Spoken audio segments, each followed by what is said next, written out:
Money arguments are the second leading cause of divorce, behind infidelity. High levels of debt, poor communication lead to stress and anxiety when it comes to finances. Nearly half of couples with 50,000 or more in debt say that is their top reason for arguing, and nearly two-thirds of all marriages start in debt. Emotional buying and financial resiliency. These two things go hand in hand to make sure that you have a prosperous life and an ability to recognize what triggers you to buy and how you buy.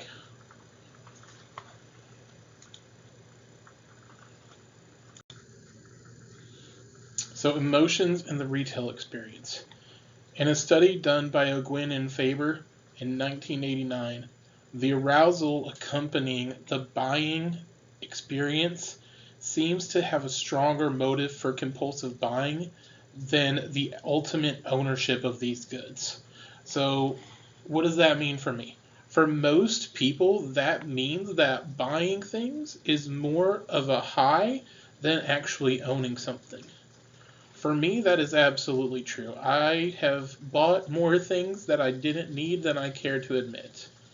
One of those things might have been a fedora at 5 a.m. after spending a night at IHOP with some of my friends after we worked at a haunted house.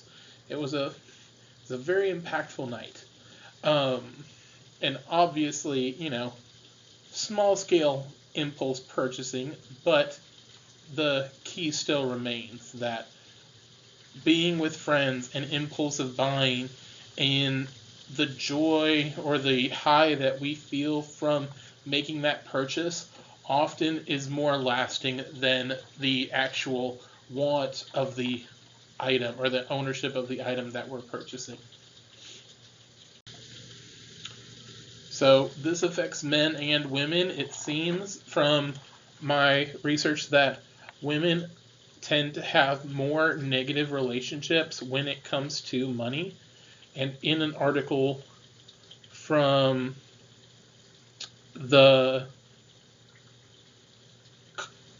Hertfordshire University, it said that relationships affect women's spending habits too. 1 in 3 women said they overspend when things aren't going right with a partner. And almost 1 in 5 women, about 19%, said that they would spend less if their partner paid more attention to them or if their relationship was better. So, what does that mean for men? That means that when we ignore the women in our lives, they will go seek that satisfaction somewhere else. They will go seek that love somewhere else. So this is very important that we learn how our partners feel love, how our partners get satisfaction. And with that information, we need to be able to use it in such a way that you are able to safeguard from spending like this. Also, the same thing goes for women and for men. Know how your husband likes to be loved. Know how his spending habits. If he's angry, is he going to spend more money? If he's upset, is he going to spend more money? These are things that you learn over time. And this can be a very big stressor, especially in the early stages of marriage.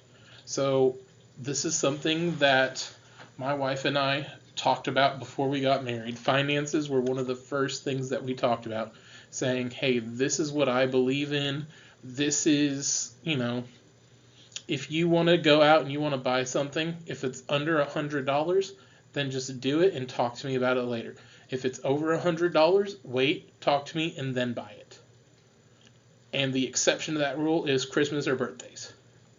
So going forward, we already had an agreement at what was an acceptable level of spending without notification, and that not that she should notice or notify me just because I want to control our money, but anything that's that high of a value needs to be a mutual decision between us to safeguard our budget.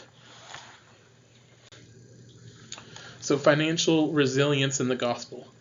In the manual Personal Finances for Self-Reliance, the Church of Jesus Christ of Latter-day Saints says, the natural man is an enemy of God, and will be forever and ever, unless he yields to the enticings of the Holy Spirit, and putteth off the natural man, and becometh a saint through the atonement of Christ the Lord, and becometh as a child, submissive, meek, humble, patient, and full of love. From Mosiah 3:19. So what does this mean for me? This means that overspending is caused by either a high or low emotional state. It is a temptation of the natural man that can have critical issues with our budgeting. This is something that we all need to be prepared for, and it needs to be something that we can readily address when these triggers come up. For me personally, I spend more money when I'm upset. I spend money on other people to make myself feel better, because I get joy from giving someone what I think that they would like. So giving gifts is one thing that I do that can actually be detrimental to our financial situation, because I will go and I will spend without thinking about it. So like I said, I'm not without flaws when it comes to money. If I feel lazy, I'm more likely to just go ahead and order takeout food. I also shop more when I'm in a manic mental state, which just means that when I'm feeling really depressed or whenever my anxieties get to me, the way I try to calm down is through shopping. So mental illness also can cause a spike in your spending habits. So you need to be aware of what your spending triggers are and how they can impact your budget and how they impact your life. Find ways to identify those triggers and find ways to cope with them that aren't going to influence your financial onset, because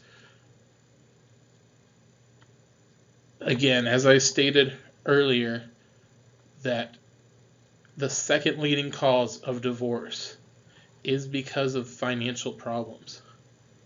Talking with your partner about your financial state needs to be a weekly thing that you do.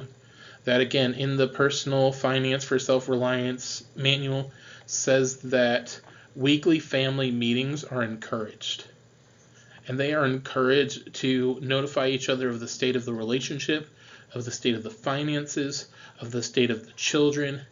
Everything that is the most important to make a family function needs to be discussed on a weekly basis, not just when the kids get in trouble, not just when the credit card bill is $700, and not when there's not any food left in the house.